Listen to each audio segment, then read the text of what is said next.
দেখো কত মুকুল হয়েছে আমাদের গাছে, দেখেছো?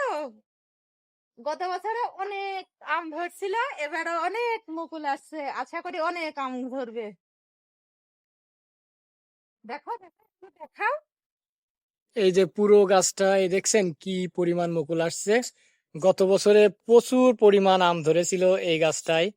আর সেই আমের ভিডিও আমার ফেসবুকে দেয়া আছে।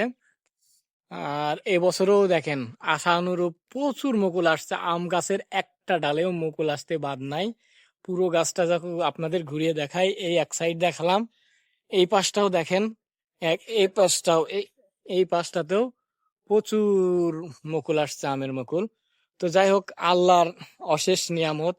আল্লাহ আহ ভালোবাসা না থাকলে, আল্লাহর নিয়ামত না থাকলে আসলেই হয় না। তো এই আম গাছে যে এত মুকুল আসছে, আম কিরকম মিষ্টি তুমি বলো তো? অনেক মিষ্টি আর অনেক টেস্ট আমগুলা। এই আমগুলো বেশি বড় হয় না, চিনির থেকেও অনেক মিষ্টি আমগুলো। হ্যাঁ, ছোট ছোট আম হয়, চিনির থেকেও অনেক মিষ্টি। তাহলে এই যে আম গাছে এই যে এত মুকুল আসছে, তাই না? আম ধরলে কি তুমি কি এই দর্শকদের দিবা, খাওয়া? অবশ্যই দেব দর্শকের, সবাই মানে সবাইকে আমার বাড়িতে আমের দোয়ার থাকলো। যাই হোক, এই ভিডিওটা আপনারা বেশি বেশি শেয়ার করে দেবেন।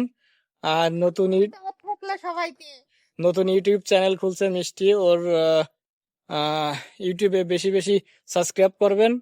আর এই ভিডিওটা বেশি বেশি শেয়ার করে সবাইকে এই আল্লাহর নিয়ামতটা দেখার সুযোগ করে দেন। দেখছেন প্রচুর, মানে এমন কোনো ডাল নাই যে গাছের শাখা প্রশাখা নাই যে যেখানে মুকুল আসেনি।